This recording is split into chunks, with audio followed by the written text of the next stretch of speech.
ஆமாவா இல்லையா?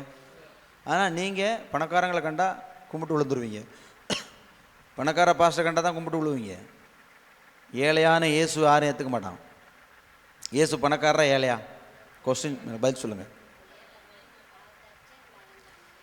ஏழைகளின் வீடு இயேசுவின் வீடு, ஏழைப்பணக்காரன் பார்க்காத வீடு. ஏழைகளின் வீடு எங்க இயேசுவின் வீடு, ஏழைப்பணக்காரன் பார்க்காத வீடு. படித்தவனும் இங்கே ஒன்றுதான், படிக்காதவனும் இங்கே ஒன்றுதான். படித்தவனும் இங்கே ஒன்றுதான், படிக்காதவனும் இங்கே ஒன்றுதான். ஏழைகளும் இங்கே ஒன்றுதான், பணக்காரர்களும் இங்கே ஒன்றுதான். ஏழைகளும் இங்கே ஒன்றுதான், பணக்காரனும் இங்கே ஒன்றுதான். ஏழைகளின் வீடு எங்க இயேசுவின் வீடு, ஏழைப்பணக்காரன் பார்க்காத வீடு. ஏழைகளின் வீடு எங்க இயேசுவின் வீடு, ஏழைப்பணக்காரன் பார்க்காத வீடு. இந்த பாடலை நான் எழுதினேன் 10 வருஷம் ஆச்சு. அதை நீங்கள் யாருமே பாட மாட்டீங்க. நீங்கள் யாராவது நல்ல வசதியான பாஸ்டர் கீபோர்டு போட்டு நல்லா போட்டால் அதை தான் மனப்பாடம் பண்ணுவீங்க. ஏழை பாஸ்டர்லாம், ஏழை பாஸ்டர் பழமொழி சொல்லுவாங்க, ஏழை பேச்சு அம்பலம் போகுமான மாதிரி நீங்களும் அது மாதிரி தான் பண்ணுறீங்க. அல்லேலூயா சொல்லுங்களேன். ஆமென். ஆமாம், நீங்கள் பாருங்கள், நீங்கள் வசதியானவங்களுக்கு தான் முன்னுரிமை கொடுப்பீங்க, ஏழைகளை மதிக்க மாட்டீங்க. ஆனால் ஆண்டவர் சொன்னார், இதோ தாகமாக இருந்தேன் தண்ணி தரலை, வஸ்திரம் இல்லாத இருந்தேன் வஸ்திரம் தரலை, பசியாக இருந்தேன் உணவு தரலை, நான் வியாதிப்பட்டிருந்தேன் வந்து பார்க்கல, காவலில் இருந்தேன் வந்து சொல்கிறாரா? சொல்லுங்கள், சொல்கிறாரா? யாரை சொல்கிறாரு? யாரை சொல்கிறாரு? பேதுருவல்ல, யாரை சொல்கிறாரு? அவரை சொல்கிறாரு, இயேசுவை சொல்கிறாரு. இல்லாதோருக்கு எதை செய்தீர்களோ, அப்போ ஏசு யாரு? இல்லாதோர். இந்த சத்தியத்தை நீங்கள் படிக்கலைன்னா நீங்கள் ஏமாந்து போவீங்க. சும்மா எதையாவது சொல்லிக்கிட்டு இருப்பானுங்க. இந்த சத்தியத்தை படிக்கணும். இல்லாதோருக்கு எதை செய்தாரோ எனக்கே செய்தார்கள். இப்போ விளங்குதா உங்களுக்கு? ஏசு யார்? பணக்கார சாமியா ஏழை சாமி? அல்லேலூயா சொல்லுங்கள். அல்லேலூயா, அல்லேலூயா. நான் பேசுகிறவங்களுக்கு புரியுதா? பைபிள் சத்தியம் தான். இந்த பாட்டை முழுசாக படிச்சிங்கன்னா தெரியும். அந்த பாட்டில் நான் எழுதியிருப்பேன், என்ன எழுதியிருப்பேன்? அடுத்த வரி, பாவிகளை தள்ளாத வீடு நம்மை பரிசுத்தமாய் மாற்றும் வீடு. பாவிகளை தள்ளாத வீடு. சில சபைகளில் ஏழைகளுக்கு இடமில்ல, தெரியுமா உங்களுக்கு? இன்னைக்கு ஓப்பனாக சொல்கிறேன், இந்த வீடியோவில் பதிவாகும்படி சொல்லுகிறேன். அநேக சபைகளில் பணக்கார குடும்பங்கள் தான் அந்த பாஸ்டரை நடத்தும். இதை பார்த்து பாஸ்டர்களும் இந்த பணக்காரங்களும் மனம் திரும்ப சொல்கிறேன். அநேக சபையில் பணக்காரங்க வாய்ஸ் தான் எடுபடும், ஏழைக பிராணியை வந்துட்டு அப்படியானே போயிடுவான். அதனால தான் சொல்கிறேன், பண ஆசை எல்லா தீமைக்கும் வேறு, பணம் வச்சுருக்கவன பிசாசு ஆளுவான். அந்த பாஸ்டர் பணக்காரனை மீறி ஒன்றும் பண்ண முடியாமல் அப்படியே கப்பு சுப்புன்னு அடங்கியிருப்பார். அந்த பாஸ்டர் மனம் திரும்ப சொல்கிறேன். அல்லேலூயா. நிறைய இடங்களில் பணக்காரங்க பேச்சத்தான் அந்த சபை கேட்டாகணும், இல்லைன்னா அவங்க சபையை விட்டு போயிடுவாங்க, பணம் காசு கிடைக்காது. அந்த பாஸ்டர் பிள்ளைகளை படிக்க அவர் யாரை நம்பினார்னா இயேசுவை நம்பாமல் அந்த பணக்காரன் நம்பினதுனால அந்த வருமானத்தில் தான் அவர் பிள்ளைகளை படிக்க வைப்பார். அப்படியெல்லாம் கொஞ்சம் அட்ஜஸ்ட் பண்ணி போக வேண்டிய இடத்துல தள்ளப்பட்டுருவார். அல்லேலூயா. அதனால தான் நல்ல சபைகள் கஷ்டப்படும். தேவனுக்கும் அந்த சபைக்கும் உறவில் இருக்கிற பாஸ்டர் கஷ்டப்படுவார், அந்த விசுவாசியிலும் கஷ்டப்படும். இதுதான் அடையாளம். அல்லேலூயா. நீங்கள் புரிந்து கொள்ளுங்கள். நீங்கள் எதை நினச்சி கவலைப்படுறீங்க? பணக்காரனை பார்த்து கவலைப்படுறீங்க. கர்த்தருக்கும் அவனுக்கும் உறவே கிடையாது. பணம், சாத்தான் சொல்கிறான், எனக்கு இஷ்டமானவனுக்கு நான் அதை தருகிறேன். லாசரு என்ன சொல்கிறான்? எனக்கு சொறி, அதை சாப்பிட ஆசையாக இருக்க, எனக்கு கிடைக்கல. 2 பேருக்கும் செத்துட்டான். அந்த ஐஸ்வர்யவானுக்கும் மரணம் வந்துச்சு, தரித்திர லாசருக்கும் பேரே எப்படி வருது பாருங்க, தரித்திர லாசர். இன்னொரு இடத்துல ஆண்டவர் சொன்னார் சீசரை பார்த்து, தரித்திரராகி நீங்கள் பாக்கியவான், பரலோக ராஜ்யம். அப்போ நம்மளுக்கு அப்படித்தானே தரித்திரமாக தானே இருக்குது. அப்போ அதை பற்றி கவலைப்படக்கூடாது. கவலைத்தான் பிரச்சனை. இருக்கதே போதும் என்று என்கிற எண்ணம் நமக்கு வந்துடணும். நான் பேசுகிறது உங்களுக்கு புரியுதா? இதை நீங்கள் ஏற்றுக்காட்டி நீங்கள் பரலோகத்துக்கு போக முடியாது. இந்த செய்தி ஏற்றுக்காட்டி பரலோகத்துக்கெலாம் போக முடியாது. நீங்கள் யாரையோ ஒரு ஆளை பார்த்து கவுந்து போவீங்க. யாரோ ஒரு ஆள் பணம் சம்பாதிக்கிற தாட்டியம் உள்ள ஆள், அடி சம்பாதிக்கிற, கொள்ளையடிக்கிறது, திருடுறது, மோசம் பண்ணுறது. இன்றைக்கி தொழில் செய்கிற எல்லாமே நேர்மையாக செய்கிறாங்கன்னு சொல்ல முடியாது. அதிக லாபம் வரணுன்னா இன்றைக்கி போலி தான் செஞ்சாகணும். அது யாராக இருந்தாலும், அது கொத்தனாரோ பெயிண்டரோ பிளம்பரோ எல்லாரையும் சொல்லலை, ஒரு சில சொல்கிறேன். எந்த வேலை, கடையோ வியாபாரமோ எதாக இருந்தாலும் 1க்கு 2 செஞ்சால் தான் டக்குன்னு பணக்காரனாக முடியும். பொய் சொல்லாமல் இன்றைக்கி பணக்காரனை டக்குன்னு ஆக முடியாது. நீதியாக வேலை செஞ்சு பணக்காரன் ஆக முடியாதுங்க. அல்லேலூயா. ஏதோ 1க்கு 2 செஞ்சால் தான் டக்குன்னு பணக்காரன் ஆக முடியும். ஆமாவா இல்லையா? நீங்களே சொல்லுங்கள், ஆமாவா இல்லையா? அல்லேலூயா. அப்போ நீங்கள் கவனிங்க, இந்த சாத்தானுடைய தந்திரம் பண ஆசை. ஆமென். இப்போ தரித்திர லாசர் மரிச்சு போனால் அந்த எஜமானனும் மரிச்சிட்டான். இப்போ என்ன நடந்துச்சு படிங்க. பின்பு அந்த தரித்திரன் மரித்து தேவதூதரால் ஆபிரகாமுடைய மடியிலே கொண்டு போய் விடப்பட்டான். யாரு? பூமியில தரித்திரன், பரலோகத்தில் ராஜா, பரலோகத்தில் ஆபிரகாமன் ஆண்டோட மடியில் போய் விடப்பட்டான். தூதர்கள் கொண்டு போனாங்க. இந்த செத்தவன் யார் வந்து கூட்டு போனா? தூதர்கள். இப்போ அவனு சாவறான். வாசிங்க. ஐஸ்வர்யவானும் மரித்து, தயவு செய்து தூங்காதீங்க, பின்னாடி தட்டி விடுங்க, இந்த வசனம் எல்லாம் தேவை. ஐஸ்வர்யவானும் மரித்து அடக்கம் பண்ணப்பட்டான் பாதாளத்திலே. இங்க பாருங்க, மென்ஷன் பாருங்க அங்க அழகா. அவன் ஐஸ்வர்யவான், இவன் தரித்திரன். இப்போ ஐஸ்வர்யவானும் அடக்கம் பண்ணப்பட்டான். பாதாளத்திலே அவன் வேதனைப்படுகிற போது இவன் எங்க போனா? இப்ப யாரு? பூமியில ஐஸ்வர்யமா வாழ்ந்தவன் எங்க போனா? பாதாளத்துக்கு போயிட்டான். பூமியில தரித்திரம் வாழ்ந்தவன் எங்க போனா? இதுதான் அந்த வசனம், மத்தேயு 7:13 தான்.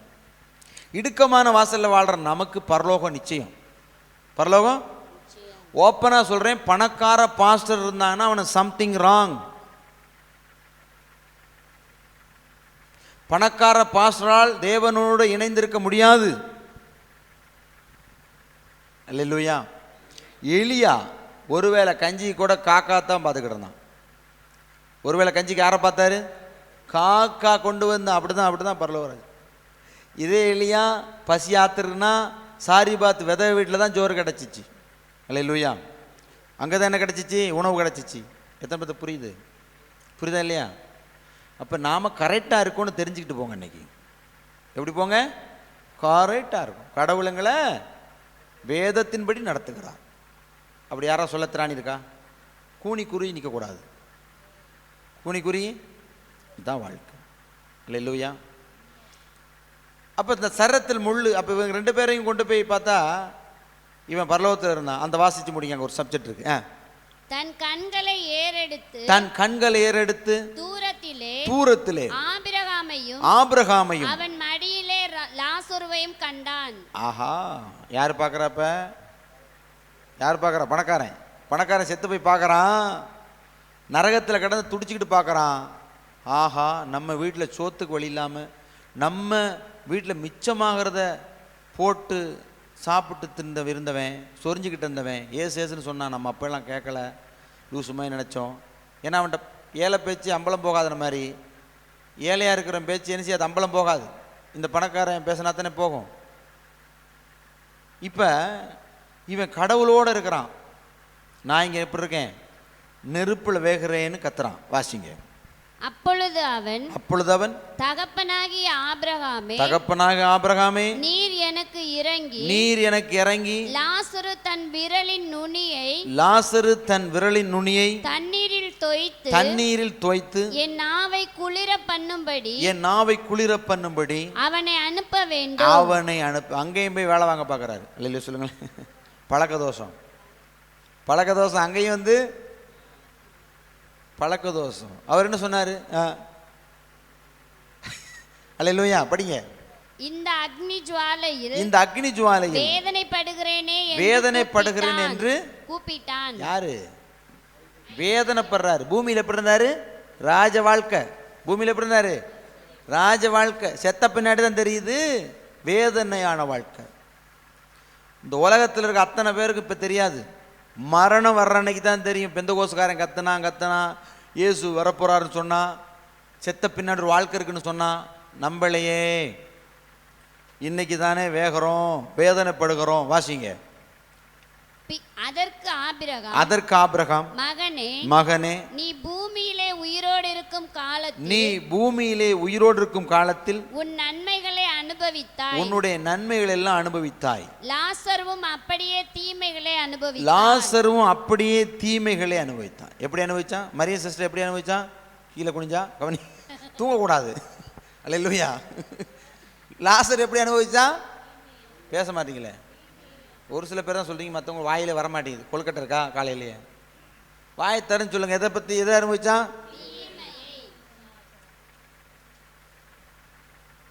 யோசுவா எதை அனுபவிச்சான்? அல்லேலூயா, தீமையை அனுபவிச்சான். இப்போ நீங்கள் நான் எதை அனுபவிக்கிறோம்? அப்போ சரியா பிள்ளையா? சரின்னு கொஞ்சம் பேர் சொல்ல மாட்டீங்களே. சசியனே, சரியா பிள்ளையா? சரிதான். அல்லேலூயா.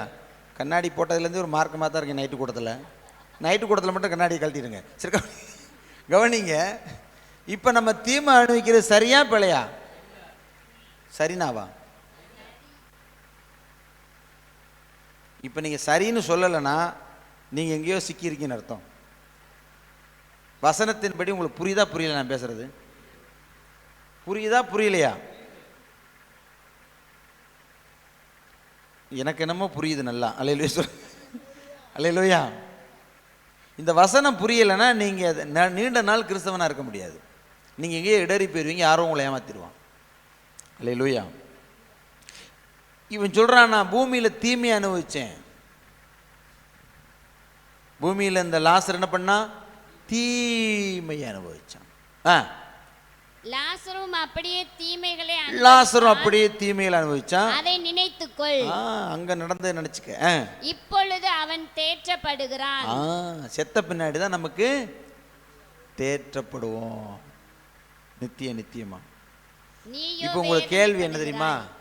வாழ்ற வயசுல வாழாம சாகிற வயசுல தேற்றி என்ன செய்ய? அப்படிலாம் கேள்வி வரும்ல. கேள்வி டப்புன்னு வரும். இந்த கேள்விக்கெல்லாம் பயிர் சொல்ல முடியாது. நம்ம சொல்லுங்களேன். அல்லேலூயா. பைபிள் சொல்லுது, விசுவாசிக்கிறவன் ரட்சிக்கப்படுவான், விசுவாசியாதவனோ ஆக்கினை தீர்ப்பை அடைவான். வசனம் இருக்கா இல்லையா? யோவான்ல இருக்கு. விசுவாசிக்கிறவன் ரட்சிக்கப்படுவான், விசுவாசியாதவனோ ஆக்கினை தீர்ப்பு அடைவான். நீங்க விசுவாசிக்கிறீங்களா அவிசுவாசிக்கிறீங்களா? புஸ்ஸுன்னு கேக்குது எனக்கு. விசுவாசிக்கிறீங்களா? அப்ப இனி சொல்ல மாட்டீங்கல்ல, ஏன் இந்த பாடு, ஏன் இந்த கஷ்டம் சொல்லுவீங்களா? சொல்லுங்க. சொன்னீங்களா என்ன நீங்க புரியலன்னு அர்த்தம். பேச மாட்டீங்களே. கரெக்ட். அவர் பால்ராஜா உற்சாகமாக இருக்காரு. முந்தினோர் அநேகர் பிந்தினோராக இருக்கிறீங்களே. பிந்தினோருடைய கனவுல ஆண்டவர் மணலி போட்டாரே. கிறிஸ்தவ வாழ்க்கை அப்படி தான் வாழ முடியும். இந்த வாழ்க்கை அப்படி தான் இருக்குது. அல்லேலூயா. நானும் நிறைய முயற்சி பண்ணியிருக்கேன். பார்த்தீங்களா?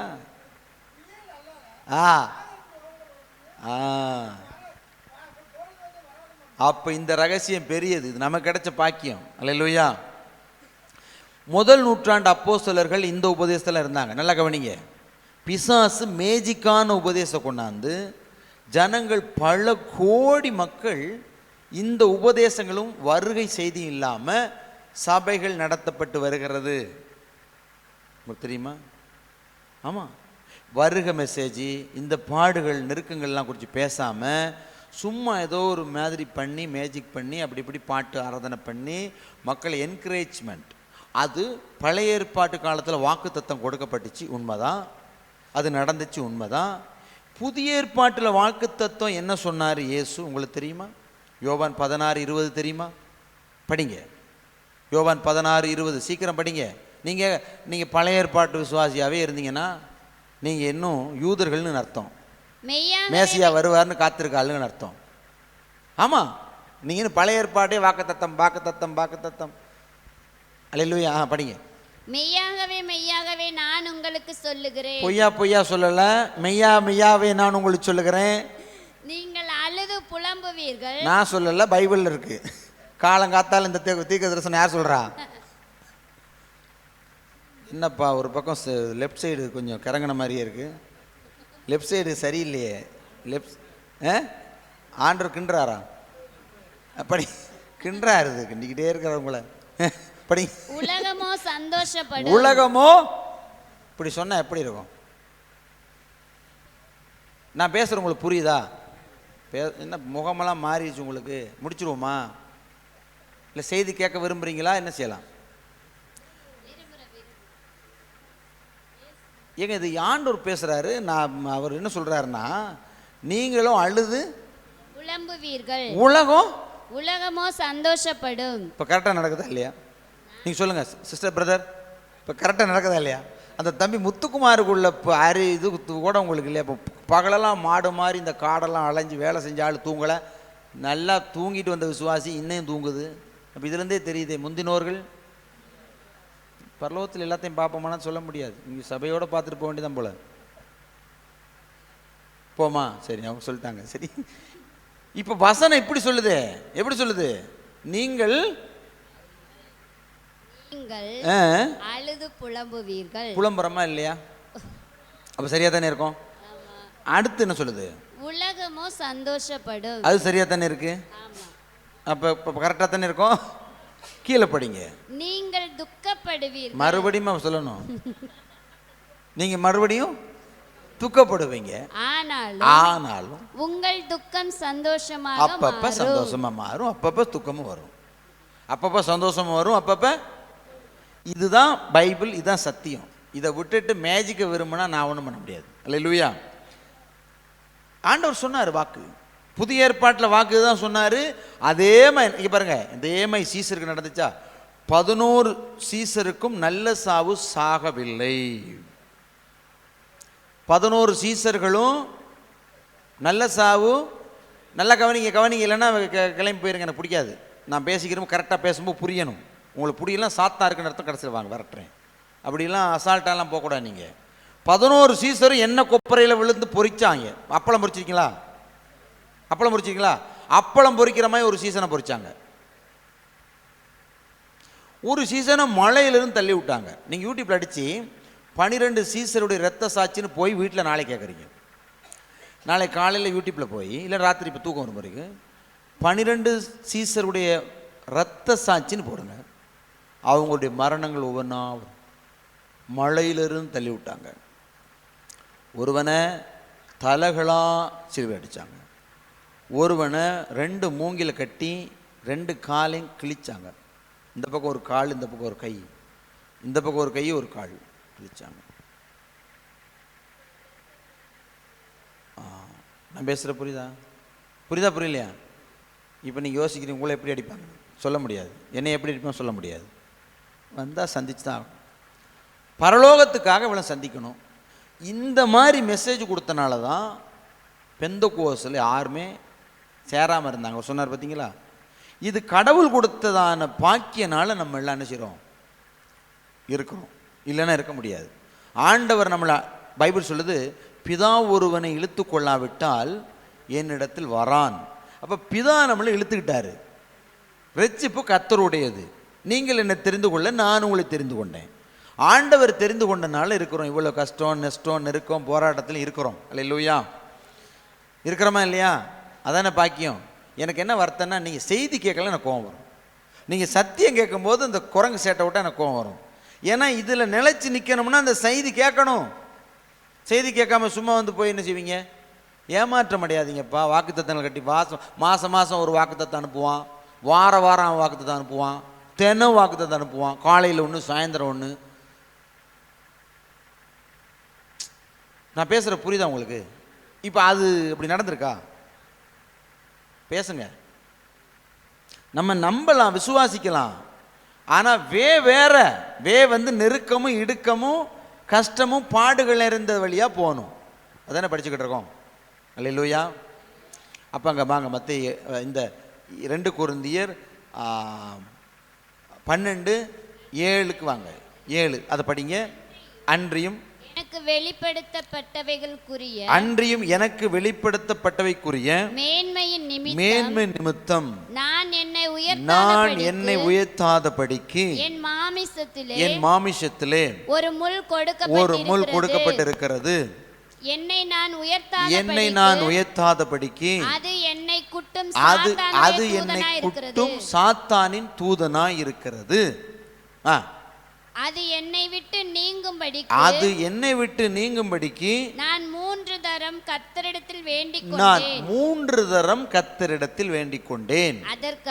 அதற்கு அவர் என் கிருபை உனக்கு போதும், பலவீனத்திலே என் பலன் பலவீனம் வரும்போது என் பலம் வரும்.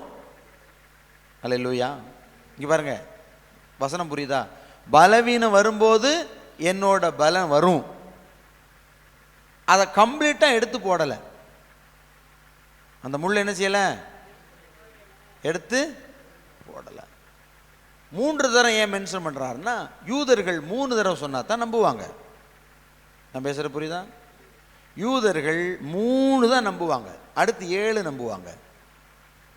அதனால தான் இயேசுக்கு 3 ஆணி 3ஆம் நாள் முடிஞ்சு உயிரோட வந்தார். இப்படி நீங்கள் பார்த்தீங்கன்னா 3, அதான் அடிக்கடி சொல்லுவார், மெய்யாகவே மெய்யாகவே மெய்யாகவே நான் உங்களுக்கு சொல்லுகிறேன் பாரு. யூதர்களுக்கு 3 சொன்னா தான் அவன் கன்ஃபார்ம். அல்லேலூயா. அப்போ சொல்கிறாரு 3 தடவை ஜெபம் பண்ணேன். ஆனால் ஆண்டவர் என்ன செஞ்சிட்டாரு? பேச மாட்டீங்களே. அதற்கு அவர் என் கிருபை உனக்கு போதும், பலவீனத்தில் என் பலன் பூரணமாக விளங்கும் அப்படின்ட்டாரு. ஒரு பலவீனத்தை கொடுத்துட்டாரு. அந்த பலவீனத்தை கொடுத்து அது வழியவே நடத்துகிறார் அவர். அல்லேலூயா. இப்போ நம்மகிட்ட சில பலவீனம் இருக்குது. அல்லேலூயா. முற்றிலும் தேறினவன் நான் சொல்லாத அளவுக்கு எனக்கு ஒரு பலவீனம் இருக்குது. அது கோபமாக இருக்கலாம், அல்லது வேறு ஏதாவது இருக்கலாம்.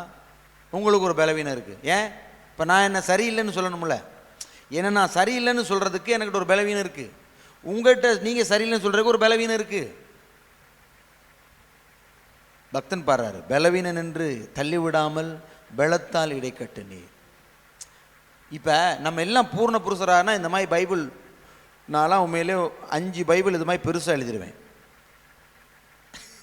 நான் எல்லாத்துலேயும் பர்ஃபெக்டாக இருப்பேன்னு சொன்னால் நான் நீதிமான் பயங்கரமாக இருக்கிறேன்னா 5 பைபிள் எழுதிடுவேன். டேவிட் தாமர் எழுதிய பைபிள்னு நீங்களும் எழுதிடுவீங்க. பலவீனம் இருக்கிறனால தான் ஆண்டவர் முன்னாடி கூனி குருவி, ஆண்டவரே அல்லேலூயா. எத்தனை புரியுது? அதனால தான் பலவீனப்பட்டவனை சேர்த்துக்கொள்ள ஐயப்படாதுன்னு வசனம் சொல்லுது. ஆமென். இப்போ 3 தடவை ஜெபம் பண்ணுறாரு. அது என்னை விட்டு நீங்கள ஆண்டவர் சொல்கிறாரு, என் கிருபை உனக்கு போதும், பலவீனத்தில் என் கிருபை பூரணமாய் விளங்கும் அப்படி சொன்னார். ஆமென். இங்கே சொன்னார், அங்கே பத்தைக்கு போய் முடிப்போம். படிங்க. முடிப்போனோன்னு உங்களுக்கு என்ன ஆனந்தம் வருது? ஆனால் சத்தியத்தை அறிவோங்கிற மாதிரி எல்லாம் வரலையே, அது வருத்தமாக இருக்கு எனக்கு. படிங்க. அதன் வழியை பிரவேசிக்கிறவர்கள் அநேகர். எது? அந்த பெரிய வழியில், பெருக்கமான வாசல், பெரிய வழியில போறவங்க அநேகர். ஜீவனுக்கு போகிற வாசல் இடுக்கம். கேட்குறீங்களா ஆண்டவர்கிட்ட, என்னப்பா ரட்சிக்கப்பட்ட நாள்ல இருந்து வாக்குத்தத்தமா கொடுத்தானுங்க, ஆனா ஒண்ணுமே என்ன செய்யல. அவரு கேட்பாரு, நானா கொடுத்தேன், நீ தானே எடுத்தேன் பாரு. வருஷம் தாம்பளத்தட்டத்தில் வச்சு யார் எடுத்தியா கொடுத்தனான்னு கேட்பாரு. நான் சொல்லலை, சொல்கிறேன் லாஜிக். அது உங்கள் விசுவாசம் அப்படி இருக்கட்டும். அல்லேலூயா. எங்கள் அப்பா அம்மாவை கேளுங்க, 36 வருஷம் எடுக்கிறாங்க, பயங்கரமாக இருப்போம். ஒன்று பெருக பண்ணேன் பாரு. அங்கே கேளுங்க, அந்த 2 மனுஷட்டையும் போய் வருஷம் எடுக்கிறீங்களே. இப்போ உங்களுக்கு கேள்வி வரணும். அப்போ தான் கேள்வினால தான் தூக்கம் வருமா? அல்லேலூயா. நான் பேசுகிறது புரியுதா? இந்த புதிய ஏற்பாட்டு நெருக்கம், பாடுகள், உபதேசம், அதுதான் சரி, அதுவும் பாதை, அதுவே. ஆண்டவரே சொன்னார், நானே வழியும் சத்தியமும். சரி, ஆண்டவர் நடந்து போன வழியில் எப்படி பணக்காரமா? ஆண்டவருக்கு 1 சென்ட் இடம் இருக்கா? கல்லறை கூட சொந்த கல்லறை இல்லை. அந்த காலத்தில் ஒருத்தவங்க உசுரோடு இருக்கும்போது அந்த காலத்தில் மலையில் போய் வெட்டிடணும், அல்லது ஒரு வெட்டின கல்லறையை காசு கொடுத்து வாங்கி வச்சுக்கணும். வாங்கி வச்சு என்னை செத்தா இங்கே தான் சொல்லி வாங்கி வச்சுக்கணும். அந்த காலத்தில் தான் கதை. ஆனால் இயேசுவுக்கு அந்த கல்லறை கூட சொந்தமாக கிடையாது. இன்னொரு ஆளுக்கு வெட்டின கல்லறையில் தான் அவரை அடக்கம் பண்ணாங்க. இப்போ ஆண்டவர் பாதை எப்படி தான் இருக்குது. ஆனால் நமக்கு போதிச்சவங்க தவறாக போதிச்சுட்டாங்க, அல்லது நாமளாக தப்பாக புரிஞ்சுக்கிட்டோம், நம்முடைய எண்ணம் போல் வாழ்க்கை நம்ம நினச்சிக்கிட்டோம். அப்படியெல்லாம் இல்லை. வேதம் வந்து சொல்கிறது, இந்த நெருக்கம் இடுக்கம் இப்படி இருக்கிறவங்க தான் நீண்ட நாள் பெந்தகோஸ்தில் நிலைச்சி நிற்பாங்க. இல்லைன்னா துரு உபதேசத்தில் போய் ஆண்டவருக்கு அவங்களுக்கு சம்மந்தம் இல்லாமல் ஆகி முட்டி மோதி பின்மாற்றம் அடைஞ்சிருவாங்க, இல்லைன்னா எங்கேயாவது ஓடிடுவாங்க. இந்த நெருக்கத்தில் இருந்தால் தான் நல்லது. அதனால பாருங்கள், நல்ல தாய் தப்பன் பிள்ளைகளுக்கு வந்து அதிகமாக காசு கொடுக்க மாட்டாங்க, அதிகமாக பாசத்தை வெளிப்படையாக காட்ட மாட்டாங்க, மனசில் பாசத்தை வச்சுக்கிட்டு அப்படியே கொஞ்சம் பனிஷ்மெண்ட் அதிகமாக கொடுத்து கொண்டு போவாங்க. பனிஷ்மெண்ட் அதிகமாக கொடுத்து கொண்டு போகிறதுனால அந்த புள்ளை நல்லா வளரும். இது கேனைகள் வந்து பாசத்தை அதிகமாக காட்டி பிள்ளைகளை கெடுத்துட்டோம். அந்த இன்றைக்கி ஒருத்தர் இருக்கிற ஸ்டான்லின்னு ஒரு ஐயா இருக்காங்க, ஊழியக்காரர். அவர் சொல்லுவார், ஒரு நாளைக்கு காலையில் 10 வசனம் மனப்பாடம் சொன்னால் தான் அவங்க அம்மா டீச்சரு இட்லி 3-4 தருமா. இன்றைக்கி இருக்கிறாரு. 3-4 இட்லி காலையிலே மனப்பாடம் பண்ணி 10 வசனம் சொன்னால் தான் தருமா, இல்லைன்னா தரமாட்டாங்களா, அவங்க பட்னியாக தான் போய் படிப்பாங்களாம். அதேமாதிரி ராத்திரி வந்து சொன்னால் தான் சோறு தருவாங்களா, இல்லைன்னா பட்னியாக தான் படுக்கணுமா. ரொம்ப வறுமையான குடும்பமாக. நம்ம பிள்ளைய மாதிரி எதிர்த்து பேச விட மாட்டாங்க. ஆரம்பத்திலே எதிர்த்து பேச விடாமல் அவங்க கரெக்டாக வளர்த்தனால இன்றைக்கி ஸ்டான்லின்னு தமிழ்நாட்டிலேயே மோன்ஸ் லாசர் கூட அவங்களுடைய கூட்டத்தில் தான் அபிஷேகம் பெற்றாங்க. இசைக்க பிரான்சிஸ் கூட அவங்களுடைய ஊழியத்தில் தான் வளர்ந்தார். இங்கே இருக்கிறதான ஜோசப் பாலச்சந்திரன் அவங்க ஒரு மீட்டிங்கில் தான் கீபோர்டு போட போய் ரசிக்கப்பட்டார். அப்போ அப்புறம் எப்படிப்பட்ட ஆளாக இருப்பார்? இவங்களே பெரிய தலைவர்கள்னா அவர் எப்படி இருப்பார்? இன்றைக்கி யூடியூப்பில் போய் அடித்து பாருங்கள், ஃபோன் பண்ணி கேளுங்க. அப்போ யார்கிட்ட பிள்ளை இருக்குது? தாய் தகப்பன் நெருக்கம் கொடுத்தனால புள்ளை நல்லா வளர்ந்துருக்கு. தாய் தகப்பன் பெருக்கம் கொடுத்தனால பிள்ளைய இதெல்லாம் படிக்கணுங்க, இதெல்லாம் படிக்கணுங்க. பிள்ளையெல்லாம் எதிர்த்து பேச விடக்கூடாதுங்க. அது அத்தனை ஆபத்து. உங்கள் பிள்ளைகளை எதிர்த்து பேசிடுச்சுன்னா அது ஆபத்து. அது கர்த்தருடைய பிள்ளை கிடையாது, கர்த்தருடைய சித்தத்தில் வளர கிடையாது. இந்த படிப்பெல்லாம் படிக்கணும்.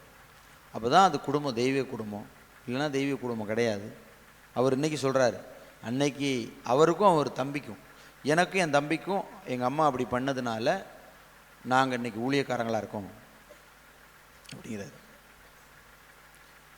அப்போ இவங்களுக்கு நீங்கள் இடம் கொடுத்துட்டிங்கன்னா அவங்க ஒரு நாள் வாழ மாட்டாங்க. தான் இஷ்டத்துக்கு சம்பாரித்து தானே செலவு பண்ணி, பிள்ளைய மட்டும் இப்போ லீவ்லாம் போய் தானே சம்பாரித்து தானே செலவு பண்ணிருச்சுன்னா நாளைக்கு பொண்டாட்டி கட்டினாலும் அந்த பையன் அப்படி தான் பண்ணுவான், புருஷன் கட்டினாலும் இந்த புள்ள அப்படி தான் பண்ணும். ஏன்னா கேட்க ஆள் இல்லையே. தானே ராஜா தானே மந்திரி ஆயிரும்.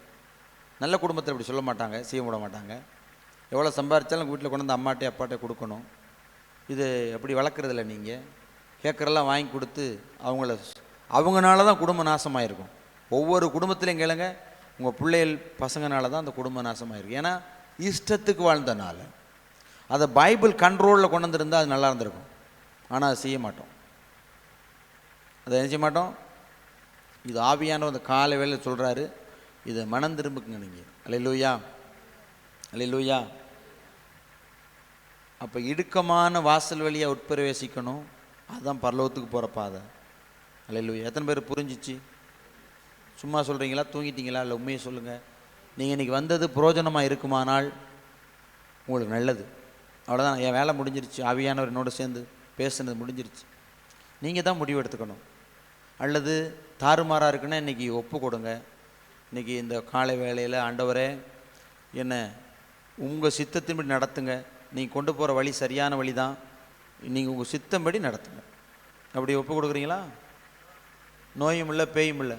அல்லேலூயா, ஆமேன். அப்படி எழுந்துருங்க பார்க்கலாம்.